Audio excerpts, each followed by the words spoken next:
Hey, Nickie Brown here, no matter where you are and no matter what part of the world you're in. I hope that you're having a delightful day. I wanted to come on and talk about insecurities and jealousies and fear, right? A lot of people don't know the difference between leading and controlling, right? This can be in your household, this could be at work, right? And so what happens is, if you're naturally a leader, or if you're a chosen one, people will see your confidence, right? And it will make them feel insecure. It will make them jealous. And it will make them afraid. Afraid that you're going to take something from them. Afraid that you're going to do better than them. And then sometimes they'll even try to block you or sabotage you, provoke you to anger, so that they can say, see, I told you that person so and so and so and so. Whatever lie they made up and told, because of course they're going to leadership, or they're going to their friends, or they're going to their relatives, because they don't want to be accountable and responsible for their actions. So they're telling people lies. And 9 times out of 10, because these people have known this person before they met you, they're going to just believe what this person says, and they're never going to ask for your side of the story.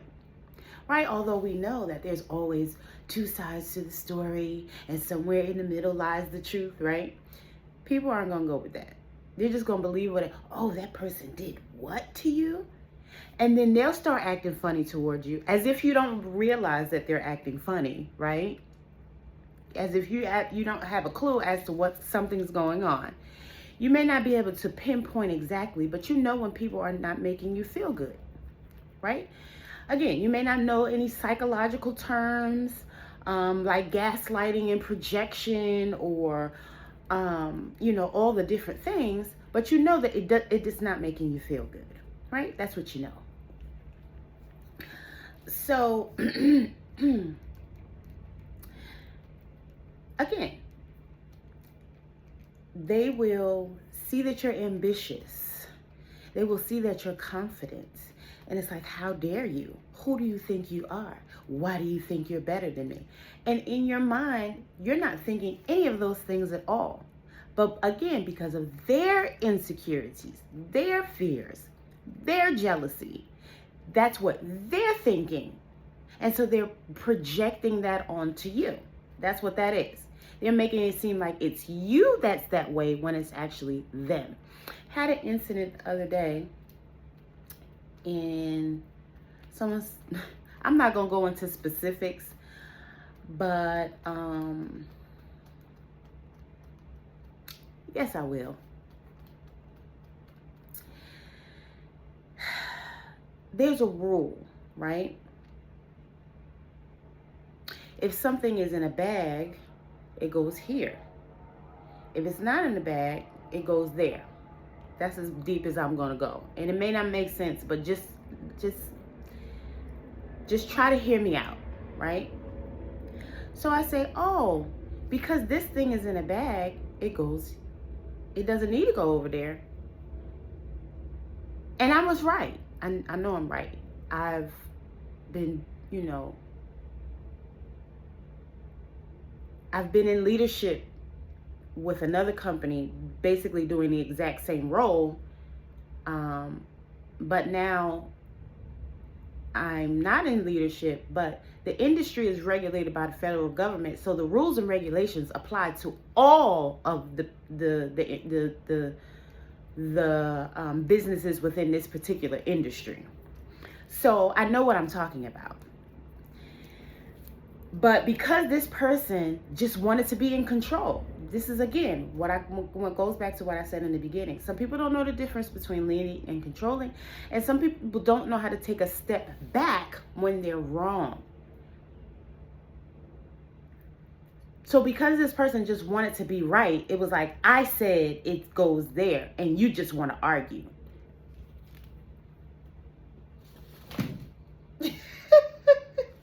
I said, I don't see it as arguing, but I'm not going to say anything else. And I didn't open my mouth ever again.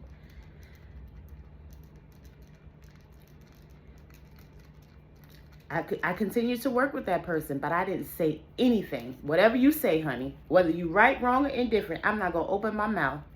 But these are the type of people, again, they go and they'll make it seem like it's you. They'll go lie to leadership and say that I'm argumentative when all I was doing was correcting, or not even correcting, helping to educate. But people don't want you to educate them because they go, oh, I already know. But you're wrong. You're wrong, and now you have an attitude because you're wrong. So now it's like, oh, well, just, get away from me. I don't want to help you to help me do anything. And that's fine. You can do it yourself because now you're angry, but you're angry for the wrong reason. And then you're panicking. Oh, we got to do this and we got to do that. But you can only do what you can do, right? If you don't own a business, you can only do what you can do for that business. And you can only do one thing at a time.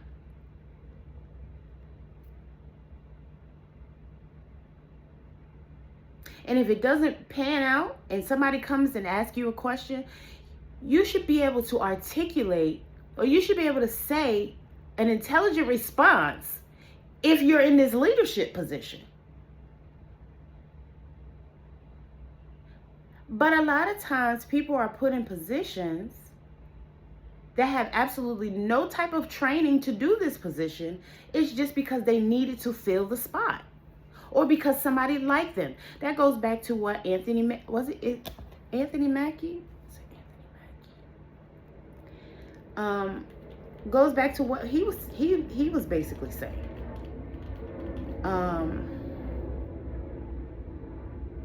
About nepotism and about favoritism. These things have been going on for centuries. And people try to act like, these things don't exist, and but they do. Yeah, I did 2 videos yesterday. To winning Academy Awards and doing all this shit. And what I realized yesterday thinking about it, we're lying to our kids, though. We tell our kids if they do right and they make the good grades and they go to the programs and they will become successful. And that's not true. Success is to winning Academy Awards and doing all this shit. Thinking about it, we're lying to our kids, though. We tell our kids if they do right and they make the good grades and they go to the programs and they will become successful. And that's not true. Success is given. It's not earned. Because you can thinking about it. So that's nepotism and favoritism. Like he said, success is given. It's given to those who can stroke the ego of the leader. It's given to those who, are considered the favorite, or they're related to this person.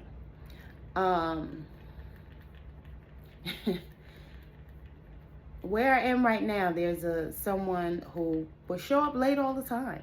And allegedly, attendance is the main thing that will help you get promoted.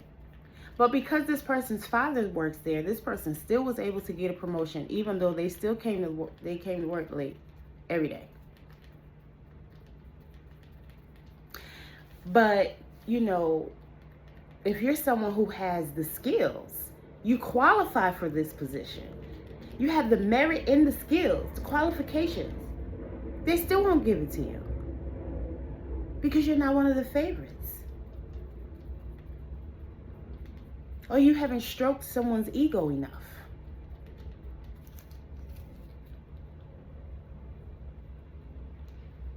And these are the very same people who will say, oh, well, you need to pull yourself up by your bootstraps. Or why don't you have this? Or why don't you have that? Oh, you should be fine. I had somebody say, oh, well, when I first started working here in the 80s, I was only making $8 or $9 an hour or whatever it was. Yeah, when the rent was $300 and $400 a month.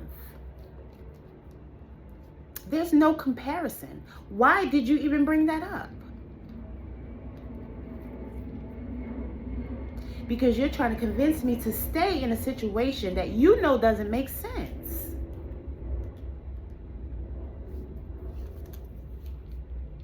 A lot of people do things for their own benefit. A lot of people are very selfish. They don't genuinely want to help other people. They want to help themselves.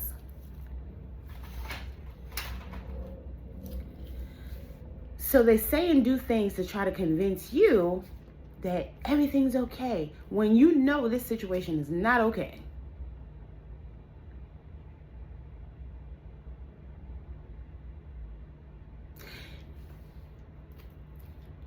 And then when you're in that situation, if somebody leaves, it's like, oh, hey, why'd you leave?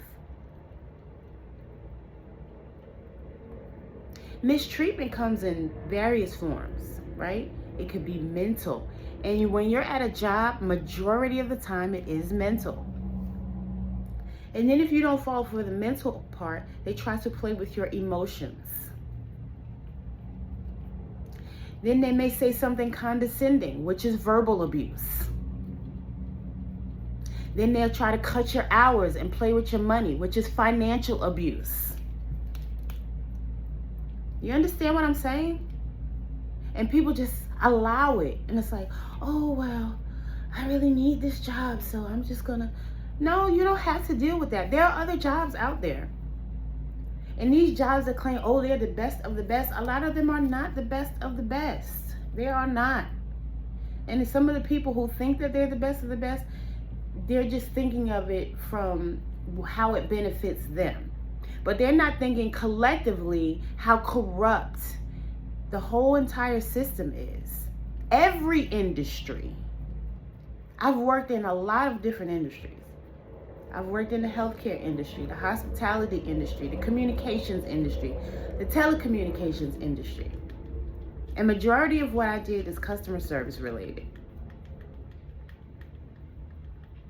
And then people will do something and they want you to take the blame for it. Again, they'll throw the rock, hide their hand, and then become a victim. And it's really sad. It's disappointing as well, because it's like a lot of these companies, they say, oh, integrity. Yeah, they want you to have integrity, but they don't have any.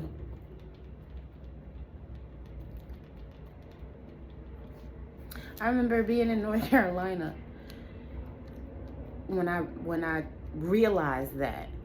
Like, these companies always talk about they want integrity, but they have absolutely no integrity. None of them. Not any company I've worked for. Whether it was privately owned or it was a large corporation. They don't have integrity. They don't have respect. They don't. You're just a number. You're just a seat filler.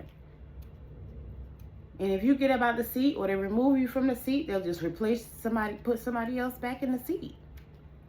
It's sad. People don't have respect for human life, human beings.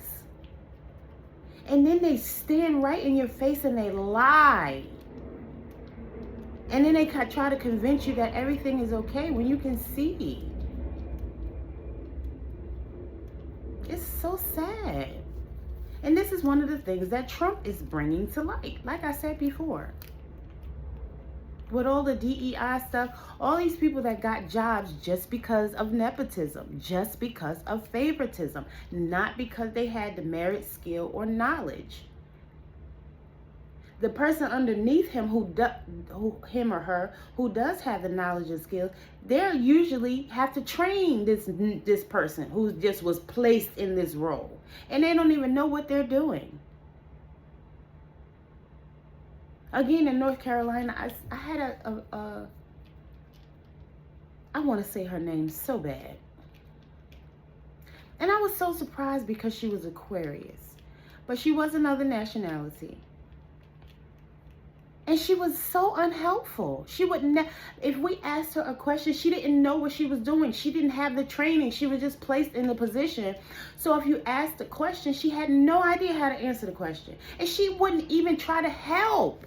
She wouldn't say, oh, I'm going to ask another manager for you so you can stay and, do your work. She didn't give a damn. She would say, I don't know. And she would walk the fuck off. Like, are you kidding me? So I sent her an email, and I wasn't being nasty or anything. I was like, it seems that whenever we ask you for help, you don't have the answers, or you don't want to help us. So then it was her mission to fire me after that. And she was from North Carolina, so, you know, they always think that people from the North are rude, but they're passive.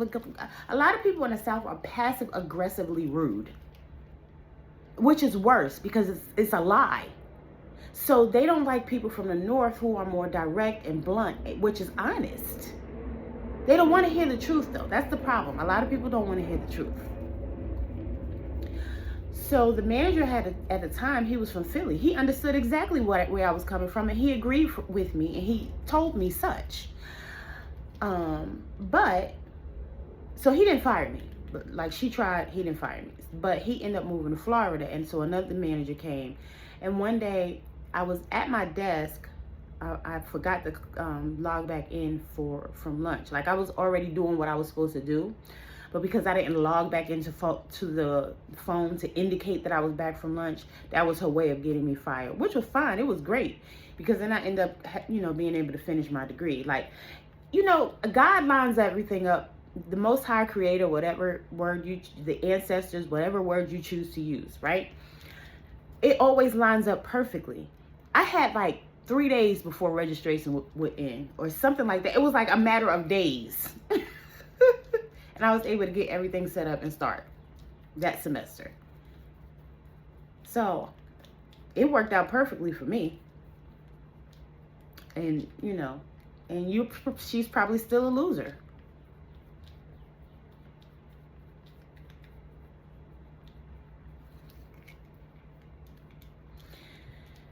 But, and a lot of people who, I've said this several times, a lot of people who graduated like between, say, 2008 and 2010 when we were in a recession, a lot of people, they just had to take whatever jobs they could get. And it's always been like that, but it's like the jobs that they could get, it's like the starting salary drastically reduced. And some people never really were able to bounce back from that. I know a lot of people who never, they still don't have good paying jobs. Some of them decided to work for themselves. I know a couple people, I know at least one person who started a cleaning business. I did start a cleaning. I started a few different businesses myself. I was making products. I was making jewelry. I was making sea moss and other drinks. I was making lipstick, lip gloss, cleaning homes, beach houses, Airbnbs.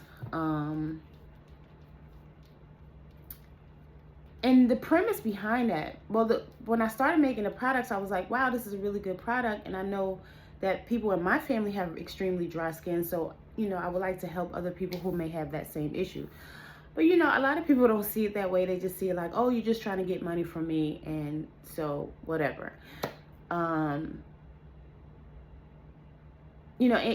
the other thing was, I felt like since I was having such a hard time finding a good paying job, other people were too. So if I start a business, then I can help people and I can pay them a decent salary, at least $25 an hour, which would be something that they can actually live off of and work with. But again, a lot of people want to jump on the bandwagon after you've grown the business, but people seldom want to help you grow a business, especially if they had a business that maybe failed or they know someone else who had a business. It's their fear. It's their insecurities. A lot of the things that people do or say have nothing to do with you and everything to do with that person. It's based on them, what they believe, what they think, the thoughts running through their mind. Somebody recently got mad at me about something. Somebody failed to communicate. Now, this person, to the best of my knowledge, may have communicated this through a third party. I'm not the third party. I don't care how close of a relationship you think I have with this person. I'm not the third party. So if you want me to know something, you need to tell me yourself. Right? And this person is a Cancer, and they have a tendency to fail you in communication. Especially when they were not raised in a healthy two-parent household. This is what I see. Some of the ones who were raised in a two-parent household, they are better at communicating.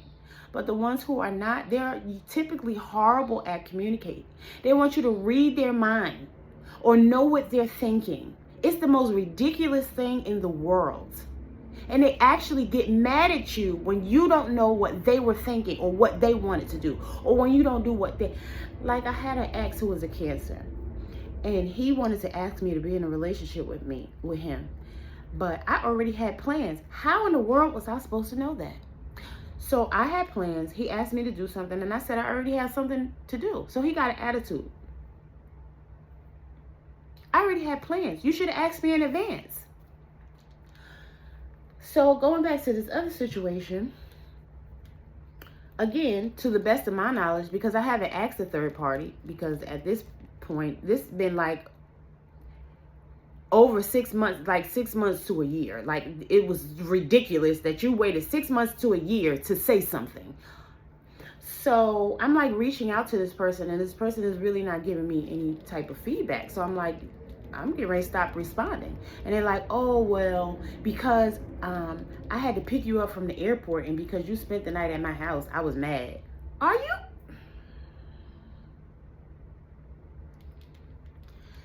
Child. That was the most ridiculous thing I ever heard in my life. First of all, you know how many people I've picked up from the airport or let spend the night at my house? For me, it's just people looking out for each other. Like, we're supposed to be a community. We're supposed to help each other and look out for each other. But obviously, other people don't see it that way. This person felt like I disrespected them. I have never heard of such a thing in my life. Because at the end of the day, if you did not want to pick me up from the airport and you did not want me to spend the night at your house, you should have said that to me.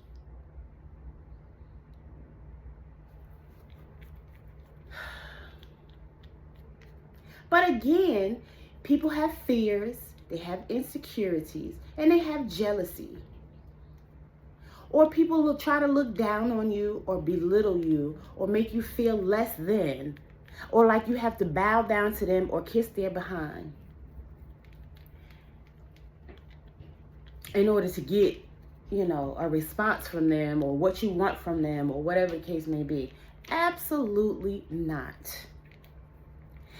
And it's sad when kids are involved, because usually the kids suffer.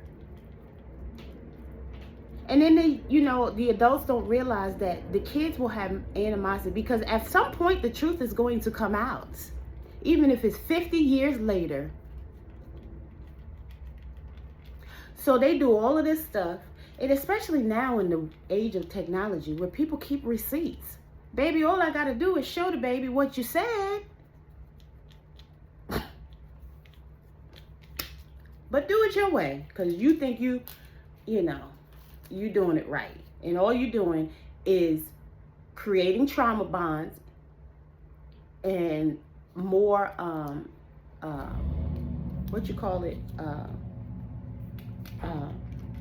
generational curses.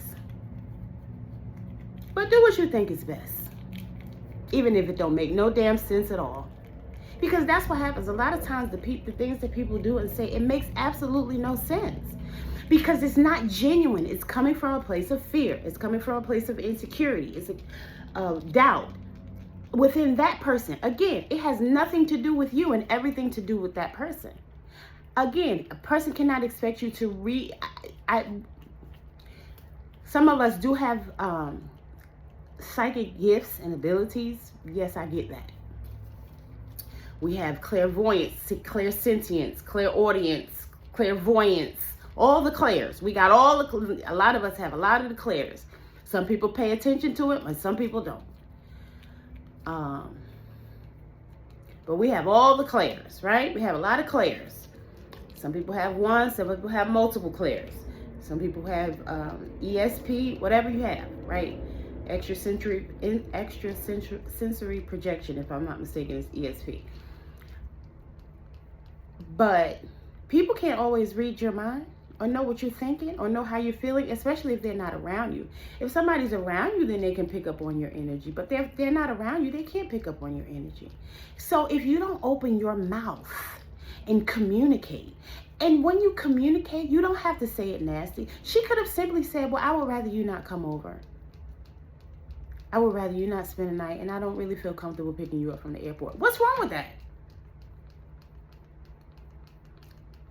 But again, because the third party made it seem like it was okay. And so unbeknownst to me, you wait a whole fucking year? And you think that that's acceptable? Tell me, oh, I hope that we can move. Girl, I'm not moving forward nowhere with you because you can't communicate. I don't know what you're thinking, and I'm not going to try to figure it out. So I'm going to leave you right there. I'm going to walk right on it because I don't deal with toxicity. That's very toxic. When somebody fails to communicate, that is very toxic. If they fail to communicate and then they try to blame you for their failure to communicate, that is emotional abuse.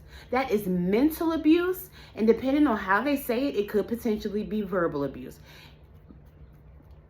That's not okay.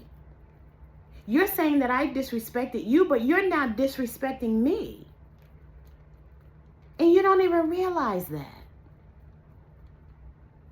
And so that's what happens. Again, people do things and say things because of what's going on inside of them that has nothing to do with you. But they project it onto you because they don't have the confidence to say what they mean and mean what they say. Or because they just want to be right and just prove you wrong, even though you're not wrong. Or they want you to bow down to them and put them on a pedestal and stroke their ego. And if you're not that type of person, then they basically kind of blacklist you and try to make you feel less than. Although you know you're not less than. You know you have the knowledge. You know you have the skills. You know you could do what they're not giving you the, I guess, privilege to do. Because like Anthony Mackie said, it's given. You could go to school.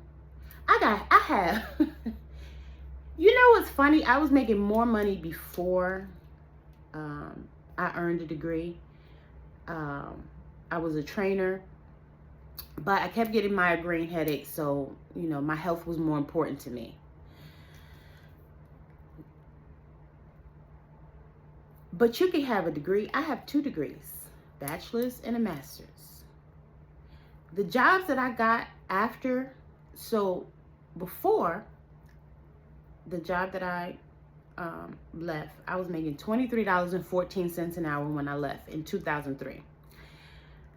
When I graduated in 2010, which was 7 years later,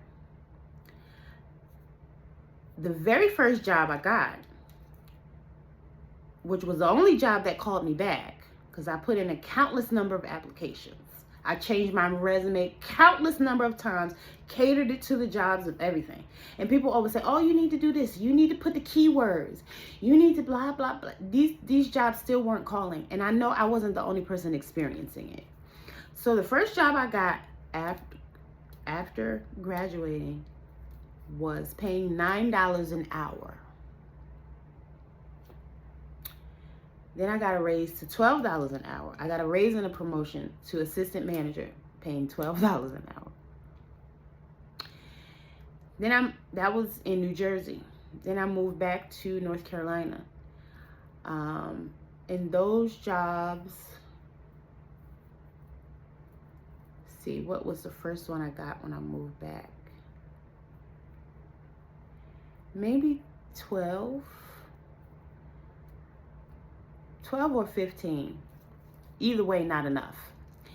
And then maybe I got one paying 16. Nope. I didn't get one paying 16 until I moved to Georgia. But nope, when I first moved to Georgia, I was making 11. I was doing housekeeping at a hotel. That was my first job in Georgia. A very considered prestigious or I don't know what you call it, mainstream or popular, like it's supposed to be one of the best hotels, right? But $11 an hour, and you had to clean like 16 rooms a day. We started at like 7 o'clock in the morning, and I wasn't leaving till like 8, 9 o'clock at night. But the Hispanics who would leave and come back, somehow they all managed to finish all 16 of their rooms and still leave by like 4 o'clock. I'm like, how the hell are they doing that? I never figured it out because I wasn't interested, because that was just too much. It would be like big bins full of clean laundry and then dirty laundry. So I had to push one and pull it. It was a lot for $11 an hour, honey. That was just a lot. Anyway, I realized that like when you do manual labor, so like in the warehouse industry, they were basically paying more. So I went into that industry. And I think that's when I started making 15. And then I think before I left, I was making 16. I know I got a raise for being a lead. Well, first I got a raise. After 3 weeks of being there, I became a trainer. So I think I got a raise for that. And then once I became a lead, I think I got another raise. And then we got like a raise for COVID. And then after that, I ended up getting hurt at the job. So I was out of work on disability for like a year and 5 months.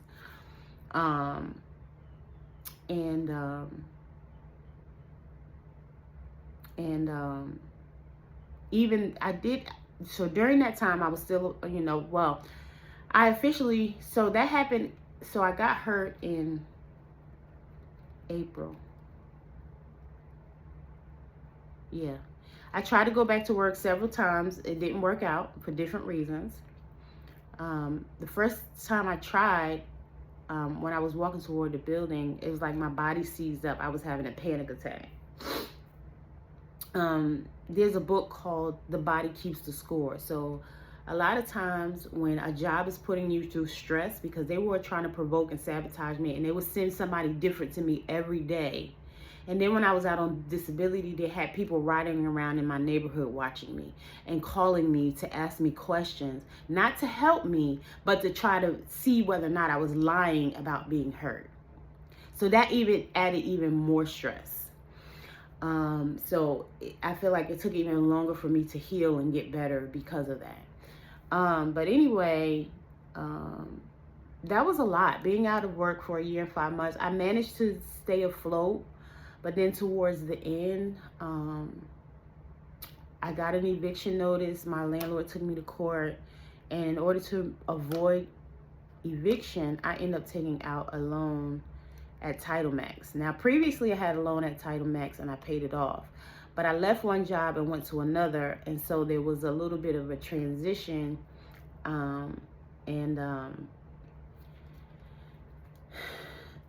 So I ended up taking out this loan so that I can stay in my apartment. And like, I'm still doing my best to bounce back from that. And that was over a year ago. That was like a year and a half ago.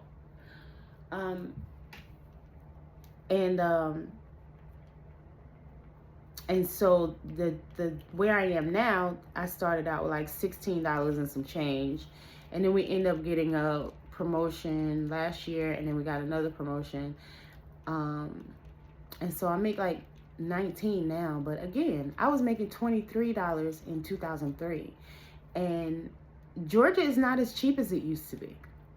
And so, these jobs should be giving cost of living raises. And if you live in a bad area, they should give like compact or hazard pay. Um, and they don't care. Again, like Anthony Mackie said, you know, success is given. It's not earned. A lot of people don't earn it. It's given to them. You heard it. You heard him say it. He said we're deceiving our children by making them think that they can just go to school and become successful. We're lying to them because that's not how it works. Now, there was a time back in the day, like maybe in the 70s, if you went to college and you couldn't find a job, you could just become a teacher. But because the market is oversaturated with people who have degrees, they increase the requirements. So now you have to have a teaching license. You could also just become a social worker. Now you have to have a social work degree. So they made it a little bit more challenging. Or then they'll say, oh, you have to have 1 to 2 years of experience. Well, if I have a degree where I can at least teach developmental classes or life skills and to adults, and I'm applying to a community college or a trade school or a even a test administrator position, and you're not even calling me back for an interview, how am I supposed to get the experience? Where do I get these 1 to 2 years experience? So then I became a volunteer GED instructor when I was in North Carolina. So it was like I was working one job in the communications industry. I was a volunteer GED instructor, and I was a substitute teacher. I had 3 jobs. Just trying to make ends meet, right? And that was, what is this? That was like almost 10, that was like 9-10 years ago. So that was like 2015. Yeah, that was 10 years ago, 2015, 2016. Excuse me. Then I had a 98 Nissan Altima at the time, and the transmission went, and I didn't have the money to fix it. So now I'm out of work. Because in North Carolina, if you don't have transportation, you can't get around. Nothing's close. But it's like that in most of the South. You need a car. The transportation in Georgia sucks. The transportation in North Carolina was almost non-existent. They didn't even have a train system. They just had buses. And the buses, I don't think the buses started running until like 6 o'clock in the morning. So if you had to be at work at 6, guess what? And Uber and Lyft was too expensive for you to, that would be more than half your paycheck. With the rate of pay, but $15 an hour. So, and it's so disappointing and it's so hurtful when they say, oh, well, all you have to do is this and all you have to do is that, and you've done this and you've done that, and it doesn't work out. Or like even with running my business, oh, you should do this. You should change your packaging. You should change your labels. That sounds great. But when you start a business and you don't have a certain amount of resources, and then you're not generating the income, people can make suggestions till they're blue in the face. And they do make some suggestions, and then some people get mad when you don't take their suggestion. Well, I told you to do this, that, and the other, but did you give me the money to help me do it? Because where's the money going to come from? Because that costs money. But people will try to make it seem like you're too stupid to fill out an application. Or all you got to do is put the keywords. All you got to do is tweak your resume to this, that, and the other. Oh, well, you should go up there. And when you go to the job, they say, oh, you just got to apply online. You say, oh, I applied online. Oh, okay, well, if they want you, they'll call you. And you never get a call. Sometimes, if you're lucky, you'll get an email that says, oh, we chose another candidate. But a lot of times, you don't even get that.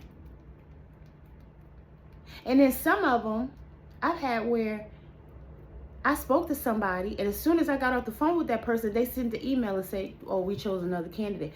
You just told me we were going to interview. Because a lot of times it's called performance punishment, right? If you're good at a job, they don't want to promote you. They want you to stay stuck in that position. Because they need you. Because a lot of people aren't A lot of people don't want to work these jobs because of the corruption. A lot of people would rather take their skills and use it to work for themselves. Why should they put all this time and effort into a job that's not going to appreciate them or not going to promote them because of their merit and their skill?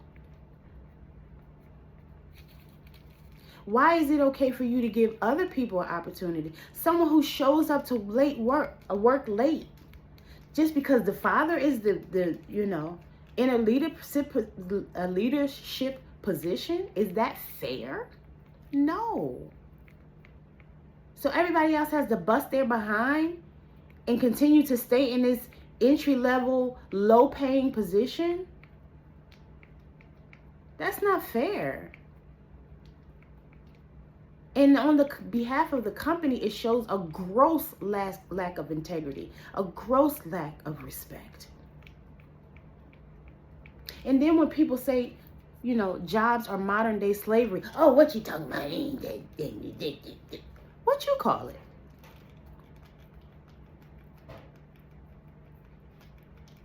And I'm talking about in every industry.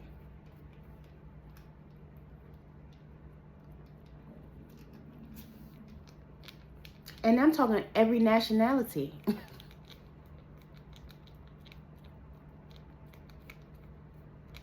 If someone qualifies for this job, they got a whole degree just specifically to do this job. And it's given to someone who shows up to work late and has absolutely no idea how to do the job. But just because the father is in this position, they got the job. And then when people ask, well, how is that fair? How did that happen? The person come up with some lie or some excuse that doesn't even make sense. And they just want you to accept this justification. Again, like Anthony Mackie said, success is given. It's given to the people they want to give it to. And it's based on what that person is willing to do to stroke this other person's ego. Or it's based on nepotism and favoritism of some other sort. Like, even, I know I've talked about this before, like at that position, or one of the positions, I had my supervisor tried to sexually harass me. And because I didn't fall for it, he then tried to demote me and put me back in production. And his answer was another young lady. Now, I was great. I'm not even trying to brag. If I do something, I do it to the best of my ability. That's, I put my all into it because, and I do my best to make sure that I'm doing it correctly. So everybody would be like, well, why is she doing that and not you? Because they know I was good at it. Again, I don't ever say anything to brag. I say it to put things into perspective. When you are a chosen one, when you are good at things that you do, people are jealous. They're intimidated, they're envious, and they try to provoke you, and they try to sabotage you. They try to belittle you to make you feel like what you're doing is not good, or that somebody else can do it better. And it never works out in their favor. This young lady had the nastiest attitude, and it was like, well, why would they even put her in that position, right? Again, this was supposed to be to spite me, right? The girl ended up getting fired. It's not funny that she ended up getting fired, but again, you going so all out your way, put me back in production and call yourself replacing me with somebody else who you then had to turn around and fire. First of all, there was a whole bunch of drama in between the firing. Because you like, oh yeah, because you made the mistake of telling this person that you were going to promote them. And the person who actually deserved it didn't even get it. And she was crying, and I felt bad, but she didn't like me, so oh well. I never did anything to her. If I did, she ain't never said. And then, like one of the young ladies, she like 20 years old. I'm old enough to be her mother. She gonna come in one day and say, girl, so I said to her when Because she said it and she kept walking. So when I caught up to her, I was like, I don't like being called girl. I didn't think anything of it. But they said the little girl started crying afterwards because she felt like I embarrassed her. So I guess people took it like I was mean. I wasn't trying to be mean, but people don't acknowledge the fact that it's disrespectful for a young woman to call her elder girl.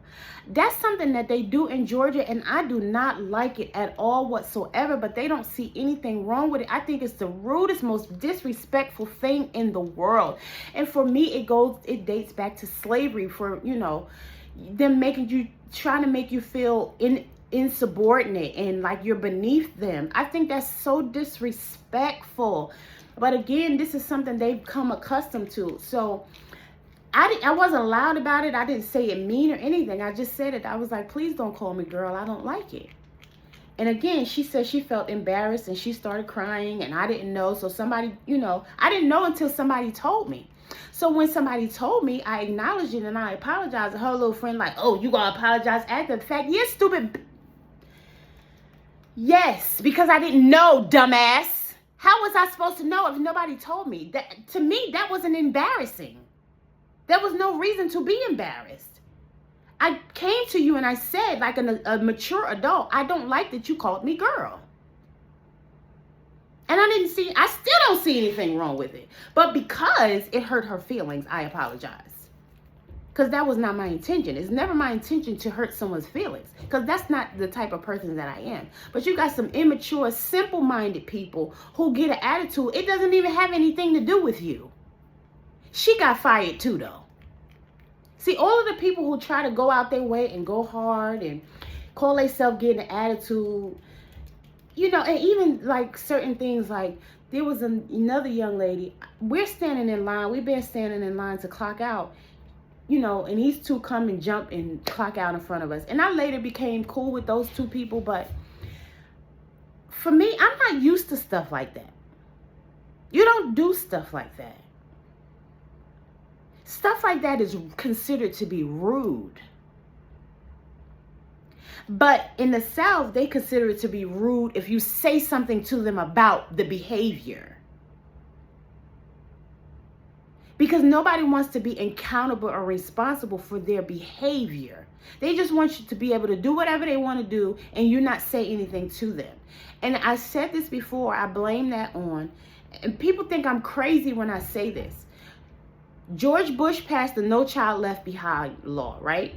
So whether you comprehend the material they taught you or not, they still pass you on to the next grade.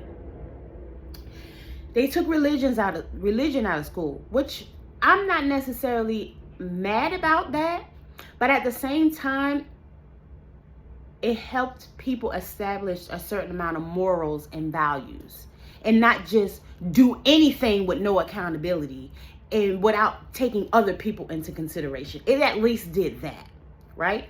Then they took discipline out of the schools. And they also told the parents that they cannot discipline their children at home, at least not corporal punishment, right? You can't beat your kids. So that made the parents and the grandparents afraid of the kids. So now it's like we have a generation of people who expect to be able to do and say whatever they want, and they want you to not correct them and not say anything to them. And that's not okay to me. I'm old school.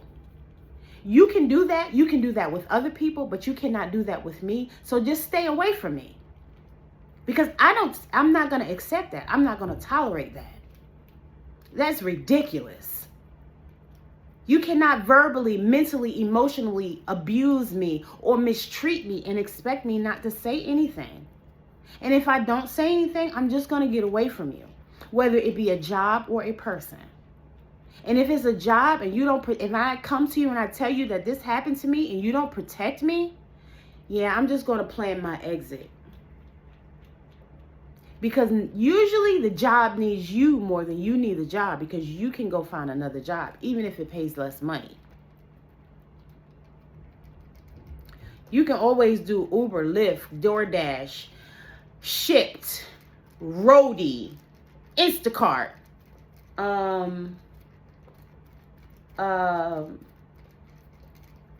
Amazon Flex. So many different things you could do. Uber, Lyft, whatever. Front house.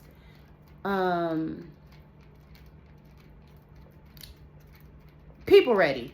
There's so many options where you can make your own schedule even and not have to clock into somebody's 9 to 5 and deal with their foolishness.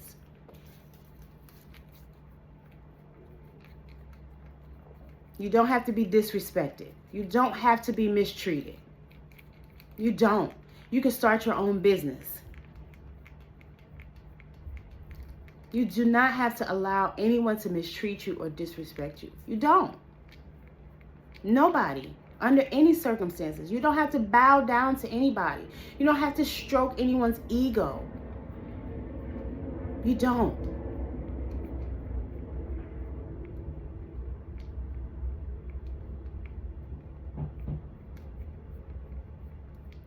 You have to take care of yourself.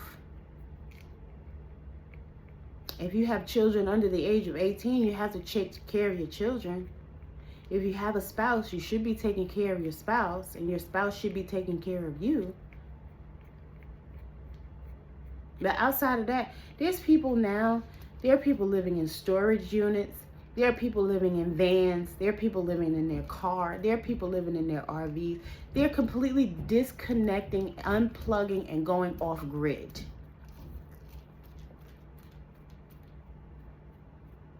They're not working for these corporations anymore. Because even people who are making 6 figures know it's all a big game. It's all a big joke. And they were the ones who allegedly became successful. They see the writing on the wall. They're like, no, this is not what it is. Trading my time for dollars? No. When they can actually live life the way that we're supposed to, be one with the earth and live off the land. I asked this question, and again, people think I'm crazy. When we use the restroom, right?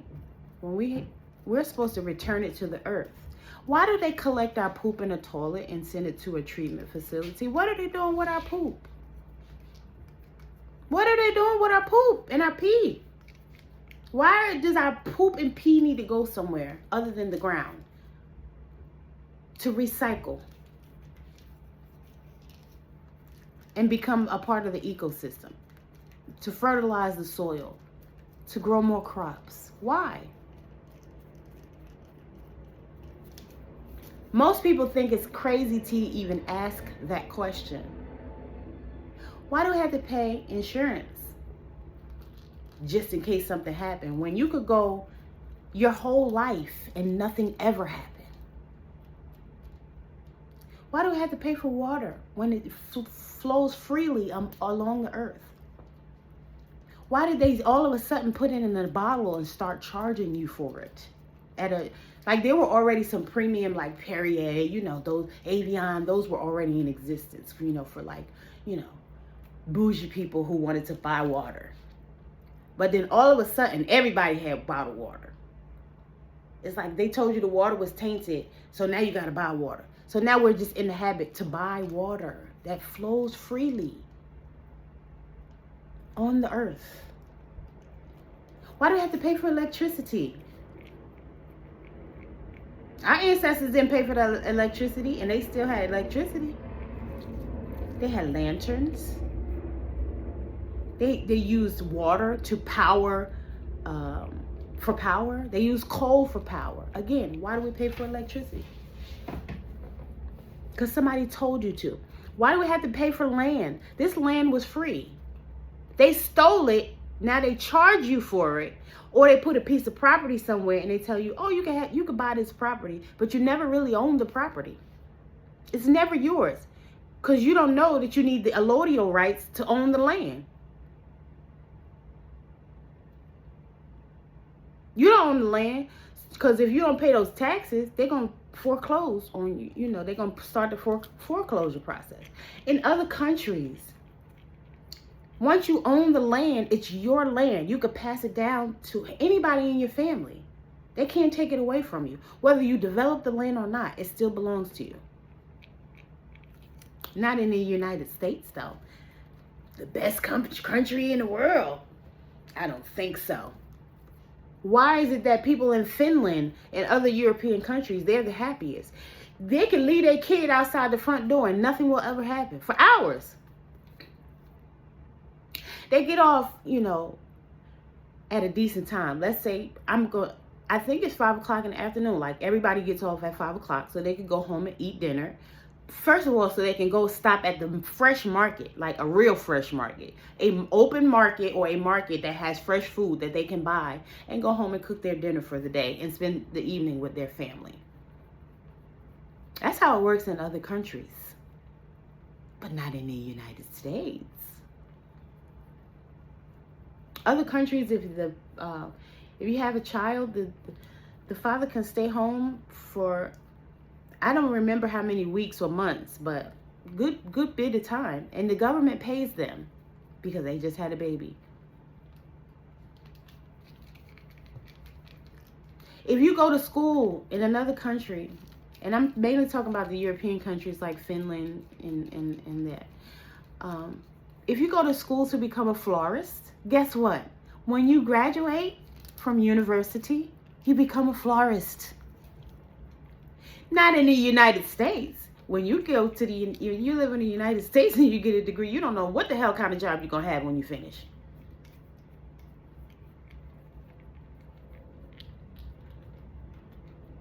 Again, going back to what Anthony Mackie said, success is given. It's given to those who are willing, ready, willing, and able to play the game. Because it's a game. We're in the matrix. And if you unplug from the matrix because you can see the foolishness that's going on, people think you're weird. People think you're crazy because you're not falling for the propaganda anymore. You're not going along to get along. You're actually speaking up for yourself with confidence. And if that doesn't, and you don't have to say it mean.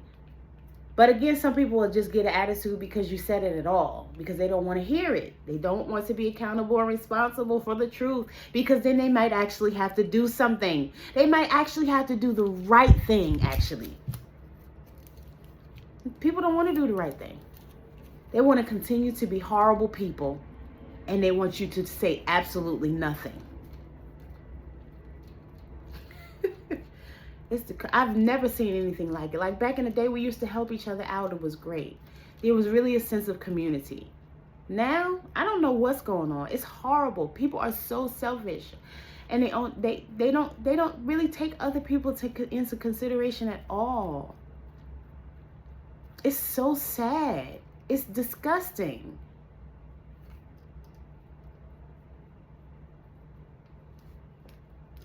I remember, like, if your kid was outside and your kid did something wrong, the neighbor would discipline the kid, and then they would tell your mama. Now, I'm not saying that they should have been abusive, but even to say, don't do that. I'm still of that mindset. When I'm out and I see some kids doing something, and I consider kids in their 20s and 30s. I apologize if that offends somebody, but I'm not trying to be offensive. That's not my goal. But I just see the immaturity. I see the immaturity in people my age as well. I see it in myself, and I see it in people older than me as well, because not everybody matures to their age. But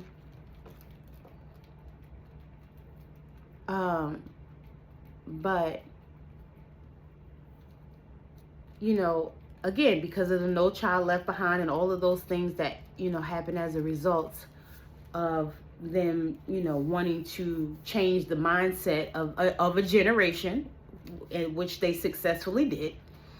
They didn't want us to have a sense of community anymore. They're doing their best to separate us as much as possible, which is one of the things that they did in COVID. Since COVID, people don't hug as much. I don't see people hugging each other as much as they used to. Like, I would always see Hispanics walk up to each other and kiss on both cheeks. I feel like I don't see that as much anymore. But again, this was intentional, and people don't realize it. The mindset of a generation. This was intentionally done. You know, my generation, I was raised, when you walk into the room, you're supposed to speak. You walk into the room and speak, a lot of times people don't speak back. And that's fine, they don't have to. But it's rude. And they don't see it as rude. It's like, I don't have to do nothing that I don't want to do. Like a brat. Which is part of the immaturity. Because if I speak and the first thing out your mouth is, I don't have to speak to you, you're immature. That's immature. That is an immature response. But you think you're so grown. That's the first thing I'm grown. Okay. Grown people don't go around saying they're grown. Immature grown people don't go around saying they're grown. I mean, mature grown people don't go around saying they're grown. So again, that's another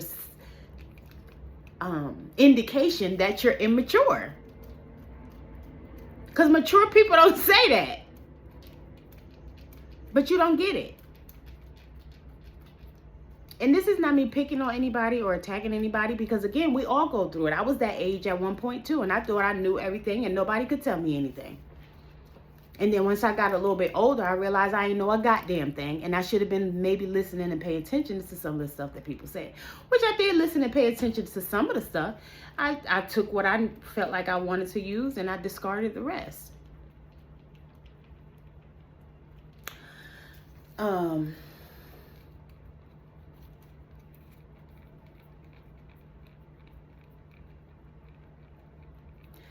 Also, like, we helped each other out more. If you had if you live in an apartment or apartment building or apartment complex, we spoke to our neighbors.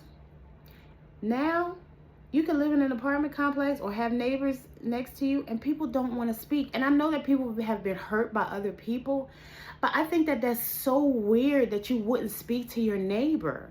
Like, what if you needed help one day? What if something happens? Why would you not want to at least be cordial with your neighbor? You don't have to tell each other your life story, your business, or anything. But why would you not at least want to be cordial in case something happens? Because if something happens, maybe your relatives or your friends can't get to you or you can't get to them. Why would you not want to speak to your neighbor? That is the weirdest thing in the world to me. To live next to somebody and not at least say hello. That is crazy. Now, I know people back in the day used to complain, oh, the neighbor always asking for sugar. So I know some people abuse the privilege. But again, we used to help each other out more. And I'm not saying that you have to allow somebody to abuse you or mistreat you or use you, but people gonna use you anyway. The job is using you. Your man or your woman may be using you. I had one of my exes tell me, if you can't be used, then you're useless. And that's how some men see it. But that's not how women see it. And I get it, but there should be reciprocity is how I see it. You should be doing for each other, helping each other, not using each other. Using somebody to me is different than helping each other and being there for each other. It's a completely different mindset. You show up completely differently. Because if you feel like you need to use somebody to get whatever benefit, then the way that you show up is transactional. It's not respectful. It's not reciprocal or mutual. It's just, oh, well, let me do this. I'm going to do this so I can get that. No, that's transactional. You might as well pay for a prostitute. For me, whether it be male or female. But again, I know that some people don't see it that way. But again, this mindset is promoted because they don't want us to be in healthy relationships. They want men to feel like they outnumber us, or that women outnumber them, so that they don't have to settle and they don't have to be in a relationship, and that they can always have options and always look for better till they get about 50, 60 years old, and they realize that they maybe need to get married so they can have somebody to take care of them. And then usually the girls are raised to be marriage minded. So you got the boys raised to sow their oats, and the girls being raised to be marriage minded. And there's a disconnect. So the women a lot of times will go out their way to try to please the man, when a lot of times you never can, because he already has the mindset of, oh, there might be something better out there. Or I have a lot of options, so I don't have to settle for this one. Or there's a lot of good girls out there, so I don't have to settle for this one. Then once they realize that they're never going to get one like that one, she becomes the one who got away. But then they still like, oh, well, I still have options though. And then they'll say, oh, well, this option stayed around the longest, so I'll just go ahead and marry her since she's still here in my face. Not because he loved her and just wanted to be with her, because she's still there. I had one of my exes say, oh yeah, well, I wasted 10 years of her life. I might as well give her a baby now.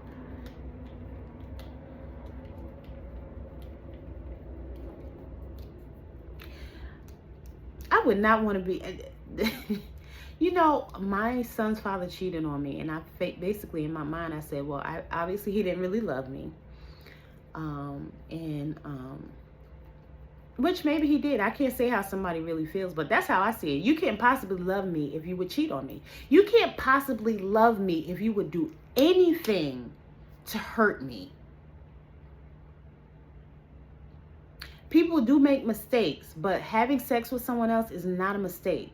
You cannot justify bad behavior and say that by saying it's a mistake. No, you knew exactly what you were doing.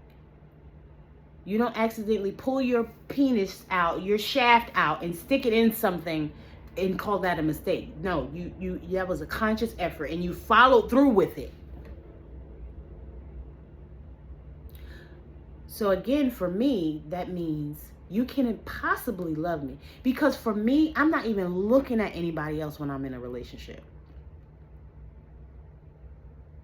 I'm going to put my all into it. I'm going to have respect for my man, and I'm going to show up the way that I need to show up.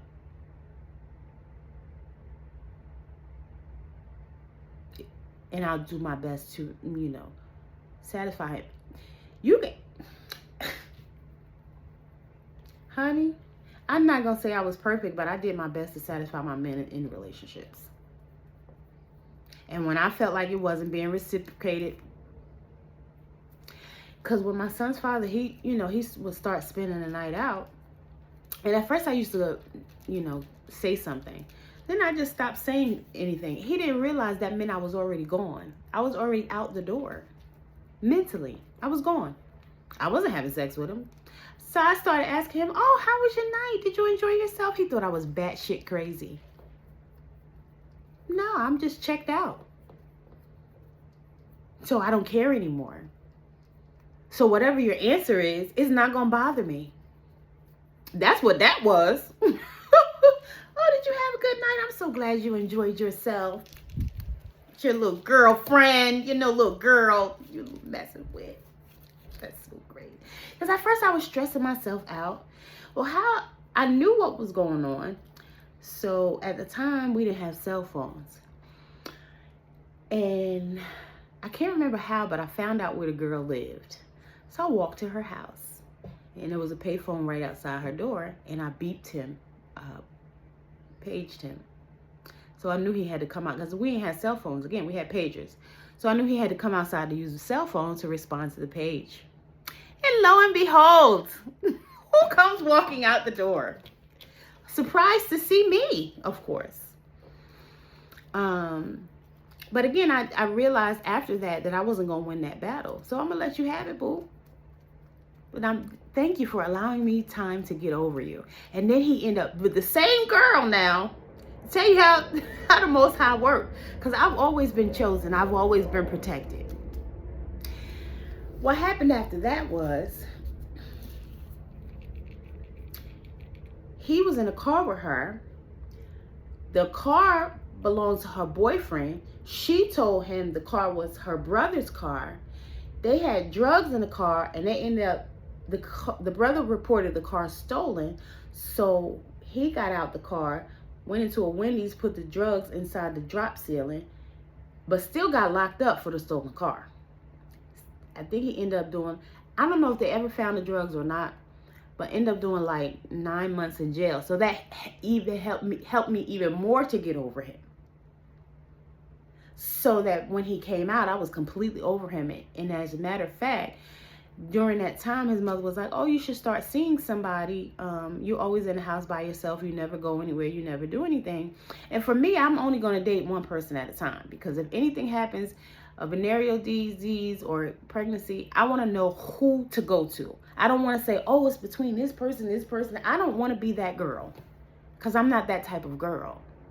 You know, I've always been relationship minded. So what happens is a lot of times women will do things for men hoping to be in a relationship. So I have had sex with men that I wasn't in a relationship with, hoping that it would turn into a relationship. But after a couple times, if you sleep with somebody and you see that it's not going anywhere, then I would just stop. I would just leave the person alone. Because no one ever told me, well, of course, you know, we've heard religiously, oh, you should wait till marriage to have sex. But peer pressure happened. You know, when I was a teenager, my best friend, she had sex before I did. Like, there were 4 people in my circle, and all of them had sex before I did. So I became curious, and I just did it, you know, because I didn't want to feel left out and be the only person who wasn't talking about it. So that's kind of, you know, what sparked my decision. And the person who was my first, he was, you know, he was my boyfriend or whatever at the time, and he cheated on me. And my response to him cheating on me was to cheat back on him. And I was very young at the time. And his response, because he did respond, was to, I was home by myself. I was a teenager, and he knew how to get into my house because he had been there several times, and I told him. So his response was to break into my house with my friend. They beat me up and they raped me. And then they went outside and told my neighbors that I wanted to, like, have a threesome with them. And, like, that it was something that I wanted. You know, to, of course, shame and embarrass me. And, of course, I couldn't tell my mom because I didn't want to get in trouble, because I wasn't supposed to have come. Like, how did he know that this door doesn't lock? Like, how did he get in here? How did this even, you know, whatever the case may be. All of the questions that may have, I knew I would have gotten in trouble, so I just didn't say anything. And I held it in. And, of course, you know, even though I told my neighbors that's not what happened, they didn't believe me. They're going to believe the guys, you know. And that was unfortunate because, like I said, again, I was a teenager. And I just had to eat that. You know, and even like, I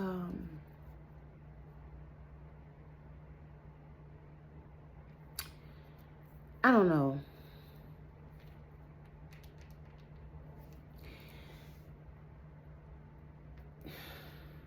I don't know, what was I talking about? Like, I told that story for a reason, but I wanted to go back to what I was saying prior to that, and I can't remember. But anyway, a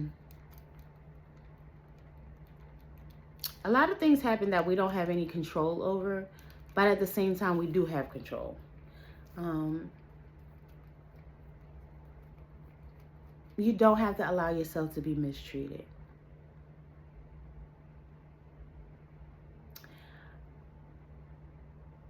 And if somebody mistreats you and you seek revenge, you never know how that person is going to respond. Like, that incident taught me to not cheat.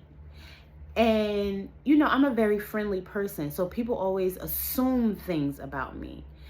Like, even, you know, I remember my best friend. I was seeing this guy, and I didn't want to have sex with him because I wasn't ready. This was prior to me losing my virginity. And so because I didn't want to have sex with him, he called himself dumping me. Again, we were young. I think it was like 8th grade. And so my best friend at the time came to me and she was like, oh, well, I know that, that was your boyfriend or whatever, but, I would like him and I want to chance with him. Would you mind? No, because I know I wasn't going to have sex with him. I didn't mind at all. So for me, like, if it didn't work out with me, but it may work out for you. Like, even if I was married to somebody and this was my best friend, just because the relationship didn't work out with me doesn't mean that it won't work out with you. He wasn't the person for me, or I wasn't the person for him, however it goes. But he may be the person for you. Who am I to stop you from having love or trying it out for yourself? But a lot of times people will get jealous because they can't imagine somebody that they've been with being with someone else. I don't have that mindset. If it didn't work out for me, maybe it'll work out for you. A lot of times people feel like you should have some loyalty. Loyalty for what? It didn't work out. I'm never going to go back there. So loyalty for what? What am I being loyal to? It didn't work out. It's never going to work out. If it didn't work out the first time, an ex is an ex for a reason. We're not going backwards.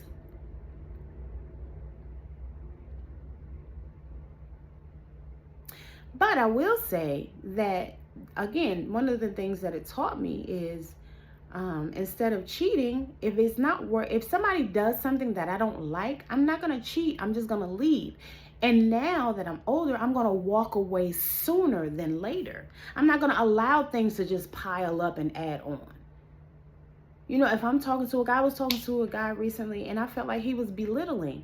And it was I actually gave him 2 chances.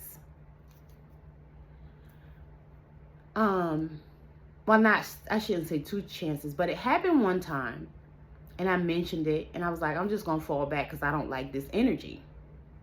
And I did. And, the second time it was more like from a friendship, perspective, because the first time the person was like, I would like to try to be in a relationship with you. The second time was just like, oh, okay, we can still be cool, because I can still be cool with anybody. I don't have to be, if it doesn't work out, we can still be cool. I'm never going to have sex with you. Because a lot of times men will think, oh, well, the fact that she's still cool with me means that I can have sex with her. No, that's not what that means. That means that I've completely disconnected and that I could just be like, you my nigga for real. But you ain't never going to get it. No, you're never going to get it, my loving. I'm in vogue on you. So, but in certain men's mind, they think that means they still have a chance. Yeah, no, not with me. Maybe with somebody else. But yeah, you ain't got no chance with me. But we can still be cool. We can still, again, I'm of the mindset of, community and helping each other out. I'm all about that. But men, don't have that same mindset. But, if you don't really want to be my friend, but you're settling for being my friend because you're hoping for the chance, hoping that one day I might change my mind. I'm not going to change my mind, though. Once I've made up my mind, that's it. So, people think that they can ignore you or change the subject,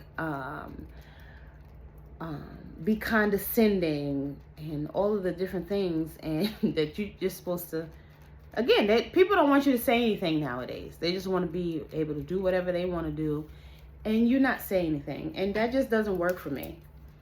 I'm going to pay attention to the behavior, and there will be times where I won't say anything. I'll just walk away without saying anything. But I'm doing my best to do better with that, because a lot of times people don't understand why you just walked away, and just to give somebody a reason, or so that they can have closure. But men typically don't need closure, but they just, because their egos get bruised, they at least want to know why. Sometimes they do and sometimes they don't. Usually either way, they don't really care, but they're just curious. So I try to at least provide an explanation, but a lot of times I do still just walk away without explaining. You know who you are and how you are. You know you're not doing the right thing. Why do I have to tell you about it? I don't want to have to tell you about it. You know it. You know it already. And you're probably never going to change because it's worked for 20 other women and I'm number 22. And so you think, you know, you could do the same thing with me. And when you realize that you can't, you're like, oh, dang. But I've often said you can't treat all women the same way. And some men don't believe it. So do what you think is best. But there are a lot of women who will leave. And I don't know why men think that women won't leave when there's so many single women who have left. Whether they were just in a long-term relationship or an actual marriage. Because a long-term relationship is like a marriage. Because usually women step up to the plate and they're doing the things that a married woman would do. Especially if they live together. It's the same thing. Especially if they live together and didn't have kids.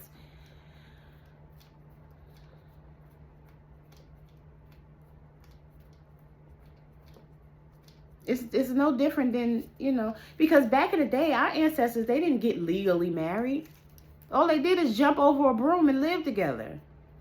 The legal marriage comes because the government wants to be in your business. And we allow them to be. Every time we sign that marriage license. You can have a commitment ceremony without signing a marriage license and giving it to the court. Or to the city hall, whatever. You can go to an attorney and you can have a contract drawn up so that you and this person agree on these things in this contract. And that contract can be between the two of you. You don't have to get the government involved. And some people, don't believe in getting the government involved. For why? Because especially if you get a divorce, then it becomes you tied up in the court with money and in property. Whereas if you sign up a contract with a lawyer, you can state all those things in the agreement. You can always amend it later on. Maybe when you first started out, y'all didn't have a house, but y'all bought a house later, and they say, oh, well, I don't want the house. If we get a divorce, you can have that, whatever. Or we sell it and split the proceeds. You can agree on things like that. Because those are the types of things you should talk about before you get married anyway.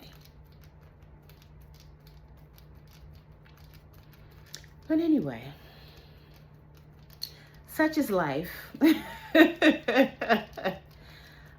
are in the age of Aquarius, and so the truth is coming out. We were previously in the age of Pisces, and the ages last for a very long time. So it's time for the truth to come out. That's one of the reasons why Trump is in office, and he is exposing a lot of things that were hidden. He said before, when he was in office, he was going to drain the swamp. And that is what he's doing. It's just that people don't understand what he's doing. And a lot of people think that he's trying to take us back to a certain time and place. But I disagree. He's exposing the truth. I was talking with my friend about DEI. He was like, oh, well, DEI made sure that we get jobs, but we didn't need their jobs. We lived in our own communities. We had our own jobs, our own businesses. And because they were jealous, they came and flooded certain areas and burned them down. And so then after that, people were afraid to rebuild, or they couldn't rebuild because they didn't have the funds to rebuild. Or because the city or the state declared eminent domain and took over and put a highway through it or something like that. Or they just didn't let the people have their property back and essentially stole it. And it didn't just happen in Tulsa, Oklahoma. It happened all across this country. Rosewood, that wasn't just a movie. It actually happened. Lake Lanier, Oscarville is still under there. Newark, New Jersey. Durham, North Carolina. It happened everywhere. Because we were everywhere.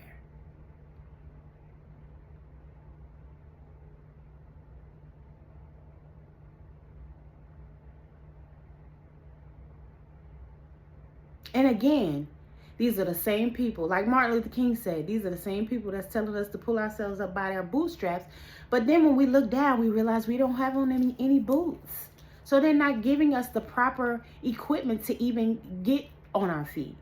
Just like they promised our ancestors 40 acres and a mule and then took it back and never gave it to us because whatchamacallit died.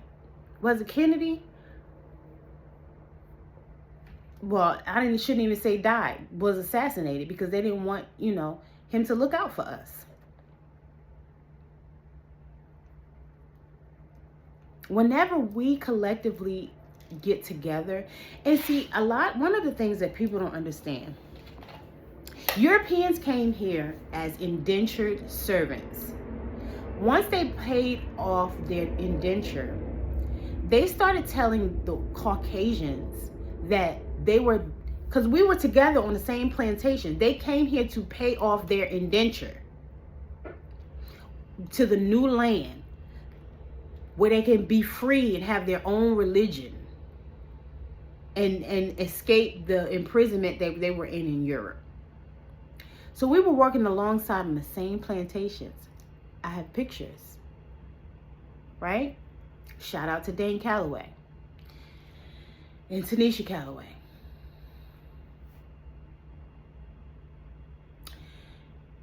And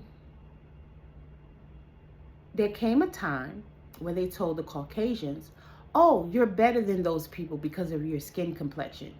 And they all of a sudden came up with the term white. There was no such thing prior to that. Everybody was classified by their nationality prior to that. And first evidence of that was in the play Othello, the Shakespeare play Othello. When Iago called Othello a Moor, that was like equivalent to call somebody the N-word nowadays. It was shocking and appalling. Because that was the first time someone had been called out of their name something other than their nationality.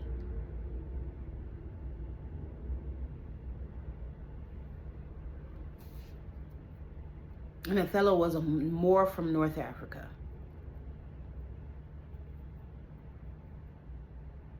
Well, he was from North Africa. So to call him a Moor, again, that was seen as a derogatory term at that time.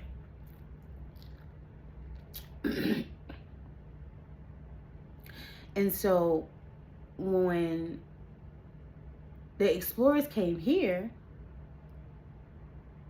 they started calling us, our ancestors, out of our names too. Things that we didn't call ourselves.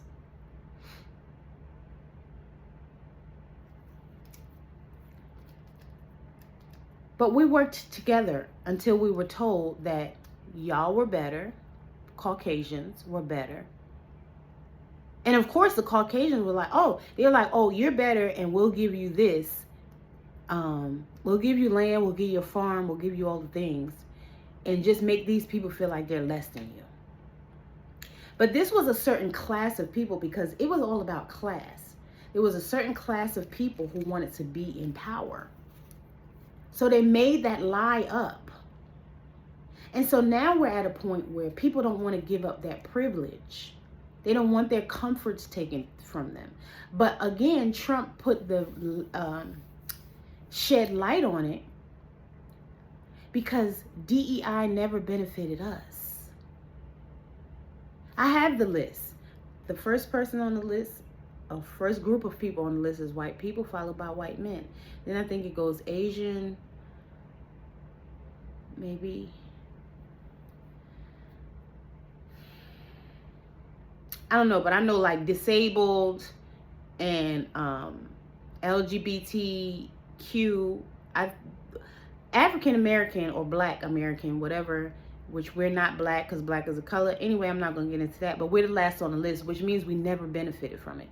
So I had a debate with my friend about it, and he was like, oh, well, DEI at least got us a job. But for me, that's not the point. DEI kept us out of the higher paying jobs.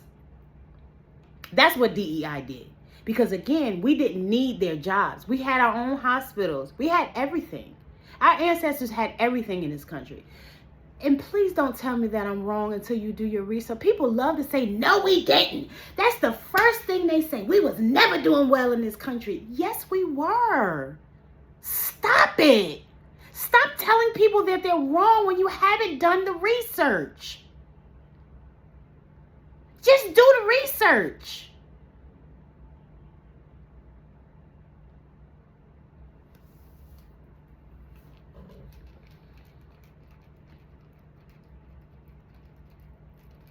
After the Civil War, of course, before the explorers came here, this was our land and we were doing well. And again, this is what I learned in college, right? I read it for myself with my own eyes. I'm not going by what I heard somebody say. The explorers, like Christopher Columbus, came here and they said they saw dark-skinned people. They described them as words like swarthy, S-W-A-R-T-H-Y, copper-colored. What color is copper? A shade of brown. So they saw dark-skinned, brown people here in the Americas when they came. The people who represent those people now are the mixed breeds that came after. They started to breed with those indigenous people who were here when they came. They said we were stupid and could easily be turned into slaves. This is what he wrote in his journal. This is what he told to the Queen when he went back home.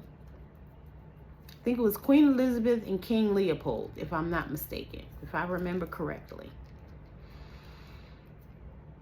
And they came back and forth several times. See, a lot of people don't know that. They didn't just show up here one day with guns and say we're going to take over. No, they came back and forth. First, they came to see what was going on. Then they came back as friends, like, oh, we have alcohol. Y'all got tobacco? Oh, let's have a party.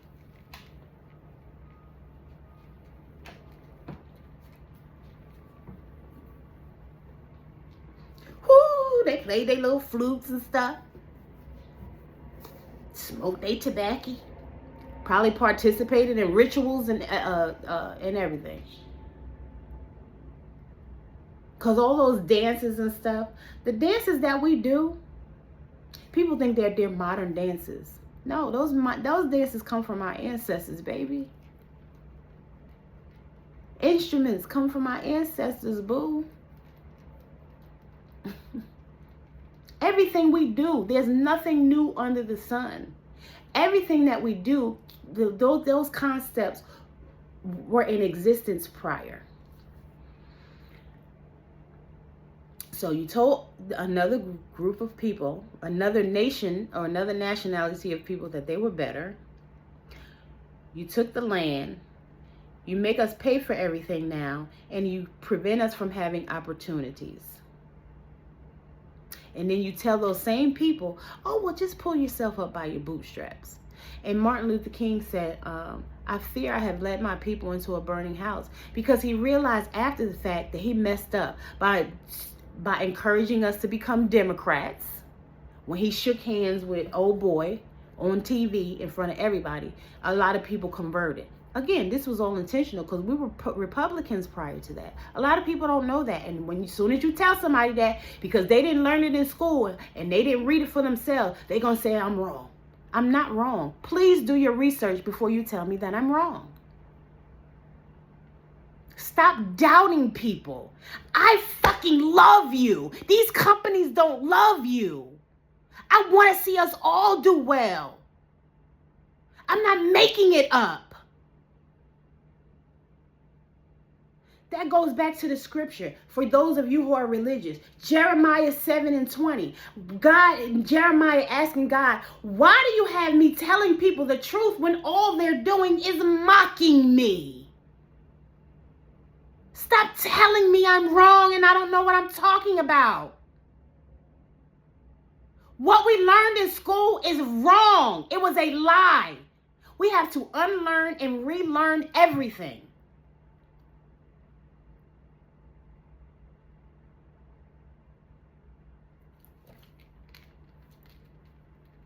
One of the times that the explorers came, They bought, of course, they always bought weapons, but they bought a knife. One of the indigenous people reached out for the knife with the hand because they didn't know what the knife was. So that's one of the reasons why Columbus said he felt like we were stupid and could be easily controlled and become slaves. Because he said we were stupid for reaching for a knife, that we don't know what it is. It's no different from a child reaching up to touch the stove. This child doesn't know that the stove is hot because the child has never come in contact with a stove before. So if you have someone who has never come in contact with a knife before, they don't know that it's not okay for them to grab the blade part. They don't know that they're going to get cut. But you, as the person handing them the knife, you're the asshole because you knew the fucking shit. But this is this type of behavior and mentality that still goes on nowadays. People mistreat each other all the time. Don't want anybody to say anything to them and then get mad if somebody does, and then they try to seek revenge. But then they don't realize that there are certain laws of the universe, and one of those laws is called the law of cause and effect. And a lot of times it comes back to them, especially when you do it against a chosen one. You don't know who's out here. You don't know who's who. Y'all out here doing stuff to people and you don't know how protected they are by God. You don't know what they doing behind closed doors.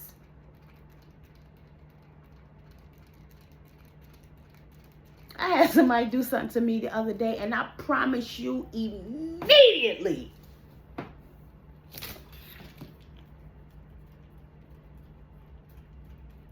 no sooner than he did it.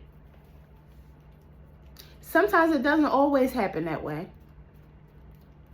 Sometimes it takes days, months, even years. Could be 10, 20, 30, 40, 50 years later.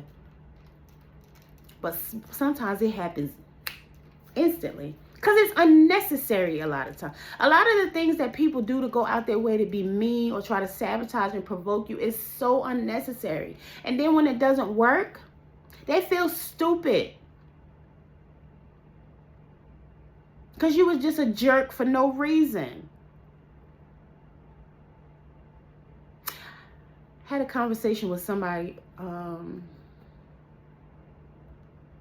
earlier today who did something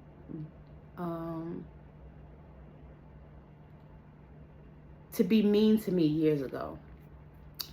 And I doubt very seriously if this person will ever admit it, but I feel like this person thought something. I think this person thought that maybe I was going to sleep with them.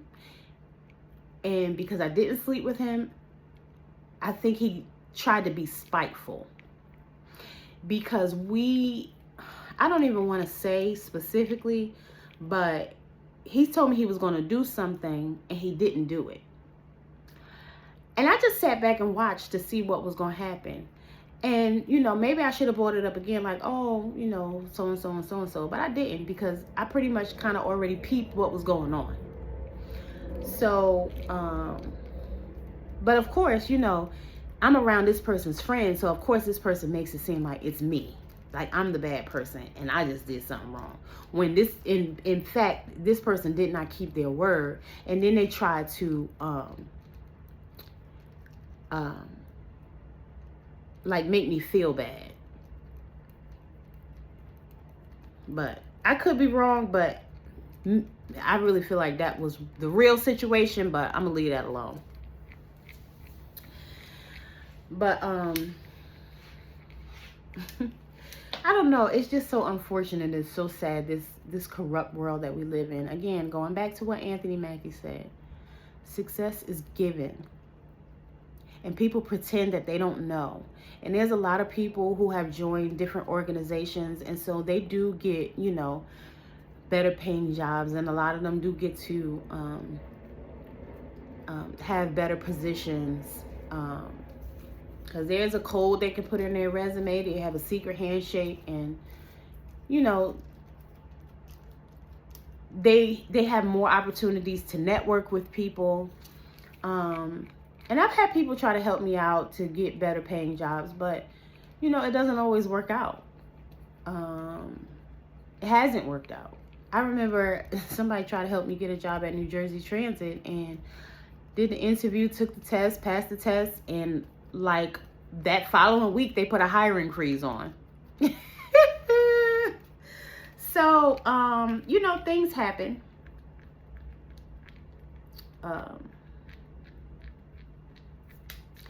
You just got to take it with a grain of salt because, you know, again, the world that we live in now, the powers that be want to keep us divided. And again, this is all nationalities. They have put certain people, made them feel like they're superior, and they try to tell other people that they're inferior. And then the people that they've told that they're superior, they're now so at a comfort level where they don't want to give up those benefits. And I don't blame them. I'm not mad at that at all. I'm not mad at that because I wouldn't either. I don't think anybody would. But again, I feel like Trump is pointing out the lie and now making people realize what other people have been going through for a long time.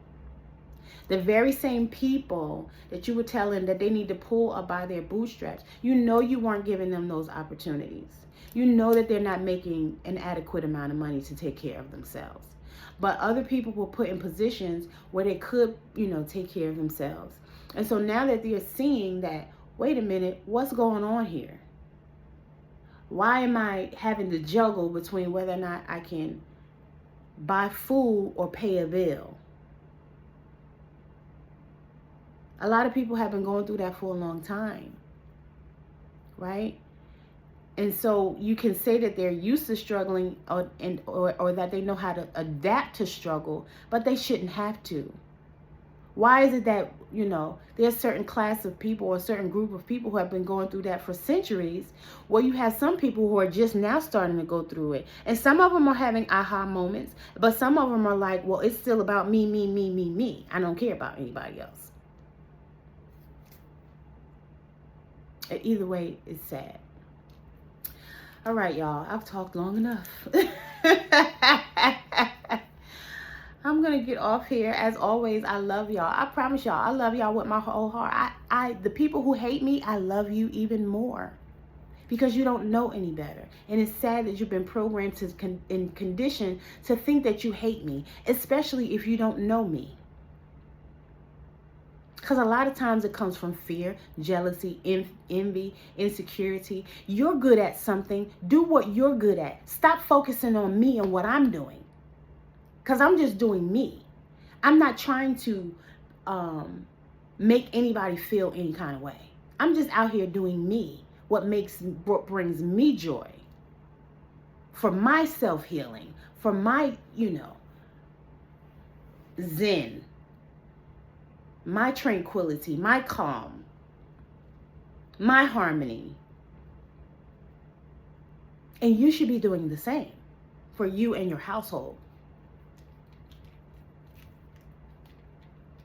And if you're not, I feel sorry for you because you're so busy focused on other people and not focusing on yourself and what you should be doing for yourself to improve yourself and make yourself better. I say this to people. I'm good at a lot of different things, right? You may only be good at one or two things. Let's say one of those things is cooking. Be the best cook that you possibly could be. Take your neighbor a plate of food. Take somebody at work a plate of food. Start making sandwiches. Give them out to homeless people. Make sandwiches like Paula Deen did and turn it into a business. But don't focus on what somebody else is doing because you're just hindering your own progress. I've never stood at jealousy. I know I've said this multiple times. One time I asked my grandmother, why are people jealous of me and I don't have anything? When you grow up in a broken home, a lot of times it's very challenging for you to separate from that. But I've come a long way, baby. I'm proud of myself. I've accomplished a lot. When I was born, we lived in a house. My grandparents, it was me, my mother, my two uncles, and my grandparents. My grandparents divorced when I was 3. We had a dog named Tang. They said the dog got hit by a car, but then my uncle later said that they took the dog to the pound because they couldn't keep the dog because me and my mom moved into the projects And my grandmother moved into an apartment, and I guess she couldn't have a dog in her apartment. Fast forward, we struggled. We lived in the house, but we still struggled. Like, so my grandmother wanted to, my grandmother wanted my great-grandmother to have a house before she passed away, before she transitioned. So she bought a house. So when I was 9, we all moved into the house together. So from 3 to 9, I lived in the projects with my mother. And I was touched by my babysitters, females, humped by, you know, the brothers and the cousins of these females. And it wasn't a pleasant experience. It got to the point where I started wetting the bed because I didn't want anybody to touch me. And if somebody still touched me, I would just lay there and pretend to be asleep. And then they started, you know, calling me the girl, you know, started teasing me for wetting the bed. But that helped them leave me alone. So I didn't care about them teasing me. I just didn't want to be touched. I didn't like it. Anyway, when you go through stuff like that, so my mother was very strict. She was trying to prevent me from having a baby. Like, she did the very thing she tried to prevent. Ended up happening anyway because she was too strict and she didn't let me have any freedom. So I had a baby at 18. She had me at 19. I had my son at 18. So unknowingly, I followed in those same footsteps because other people in my family did the same thing. They had the baby first and then they got married. So I didn't think anything of it. You know, I really believed my son's father when he told me. And prior to that, I asked him, I was like, if you can't handle, you know, because my mother was strict, I was like, if you can't handle it, we can just break up and I love you enough to let you go and live your life. He said, no, I'm good, I can handle it. But he was lying. He just wanted me to keep me there. And once I realized that he was lying, I left. And then he got mad because he didn't think that I would ever leave. He really became abusive because he didn't think that I would ever leave. I had my son in 93. I started college in 94, January 94. It took me 17 years to get my degree. Immediately after, I earned my master's degree. So I am proud of my accomplishments. When I said I was going to get a car, I got a car. When I said I was going to get a place, I got a place. And if I said I was going to move, the things that I said I was going to do, or the things that I said I would like to have, I've accomplished a lot of the things that I said I was going to do and have. So I'm very proud of myself because I've come a long way. However, I have still, despite all my efforts, and I'm not a lazy person. And again, that goes back to like what I was saying before. People try to make you feel stupid when you're not in a certain place or when you don't have a certain amount of money. They try to belittle you or make you feel small. Like, why don't you have this certain amount of money and you're this age? So I tend to ignore that. And the people who try to make you feel small or beneath them, I typically just stay away from those types of people. And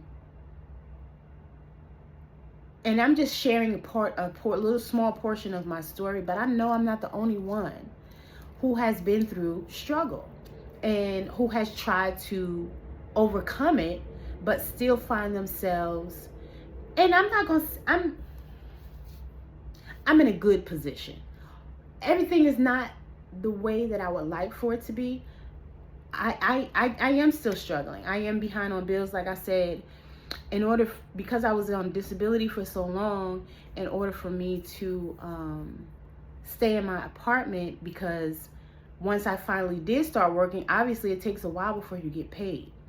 And I had depleted everything I had saved, or, you know, and so you never know what's going to happen. When you get sick, you could be just one paycheck away. Anything could happen and you're just one paycheck away. But again, I managed to hold it together until like the very end. And it was touch and go the whole time. I was anxious, I was stressed, I was worried. I was trying to go back to work. Like I said, that didn't work out. But in the end, my paid off car, I ended up taking this title loan out on my car. And I've actually paid the first one off because this was my second time. And so I'm now stuck in one right now. And it's very challenging to you know, the income I had even last year is not the same because I was working 2 jobs last year. But I'm 50 years old. I'm tired. My body can't handle that. So it's like you got to go out in the world and deal with the stress from the job, and then the wear and tear on your body from the job. It's a lot. That's a lot to ask for.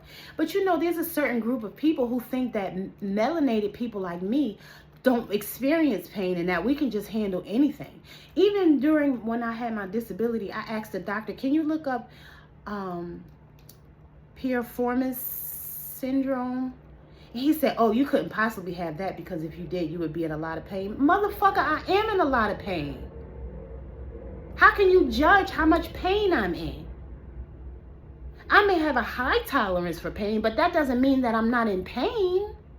And for me to have a high tolerance for pain and actually go to be treated for the pain, like sciatica is like having a toothache in your whole body. And the pain shifts. For the most part, it was on the left side, and the left side is the masculine side, and it means that I wasn't standing up and defending myself.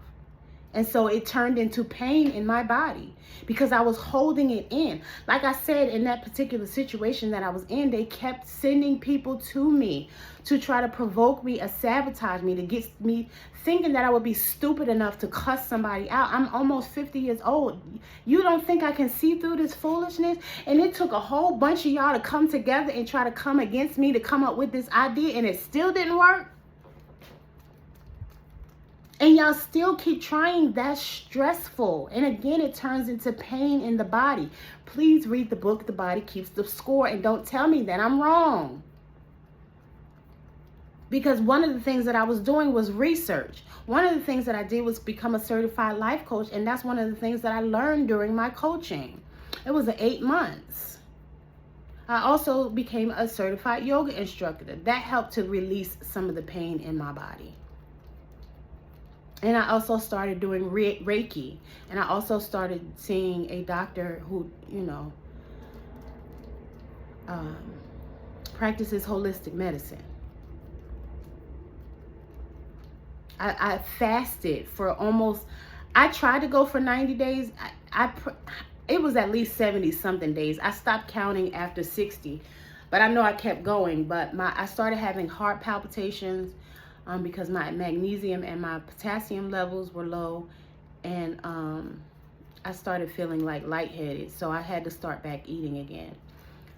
So I didn't make it to the full 90 days, but almost. I was very close. I think I had to do at least 78.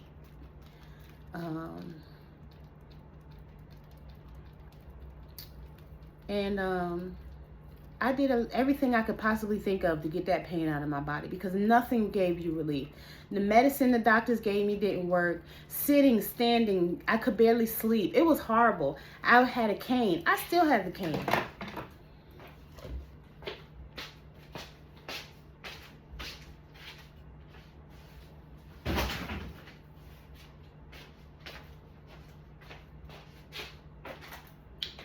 I bedazzled my cane just to try to make myself feel better about the situation. I put glitter and, you know, turned it into something, you know, kind of fancy just to make myself feel better about the situation. And I didn't have any help. I'm not the type of woman to use a man for his money, so I'm not gonna do that. My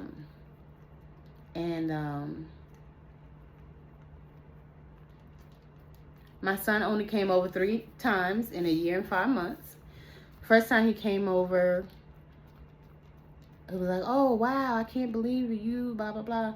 And then the second time he helped me, he took my clothes to wash them and bleached my colored clothes. I really, to this day, feel like he did it intentionally. And then the third time I was like, you know, just go with me to the laundromat and I'll do as much as I can, which that was really hard for me. But I managed to get through it. I think he put the clothes, I think I sorted the clothes, he put them in and whatever. But anyway, he was, you know, so busy chasing girls that he wasn't there for me either. Claimed to be busy all the time. And, you know, I'm not mad. That's your life. You can do whatever you want to do, and so can I.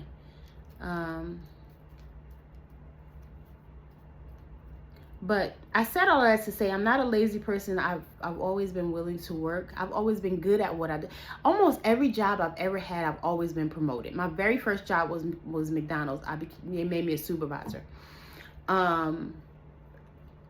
Then after that, I started working for Verizon. They made me I became a trainer in the first department that I was in. But I moved to 2 different departments after that. So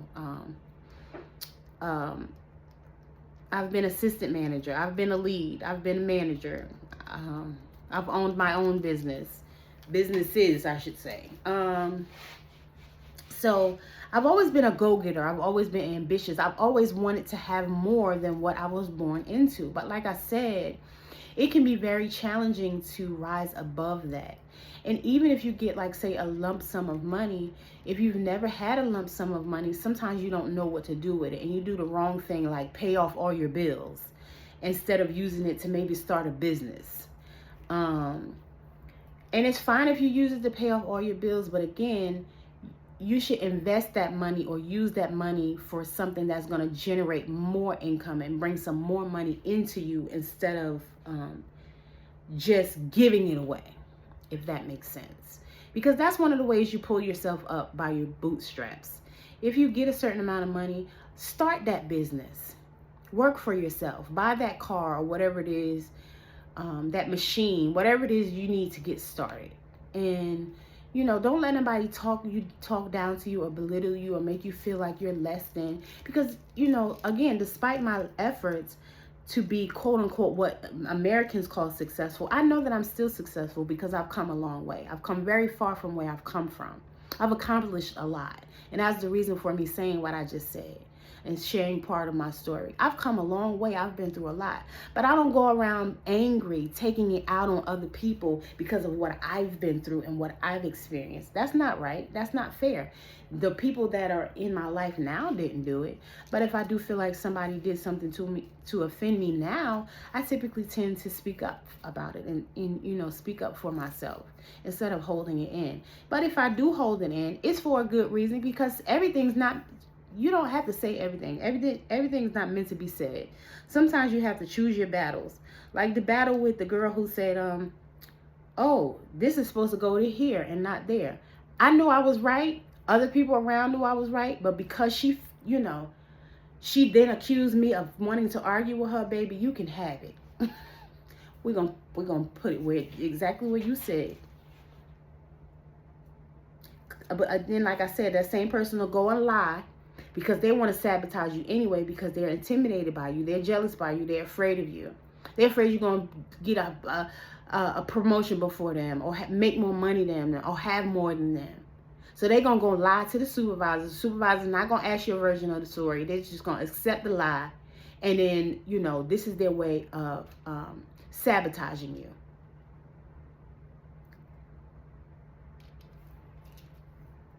Even managers, even people in leadership lie. They lie to other people in HR or other positions of leadership because, again, they've just decided they don't like you and they want to keep you in a certain place. They want to try to humble you or put you in your place as if they're God.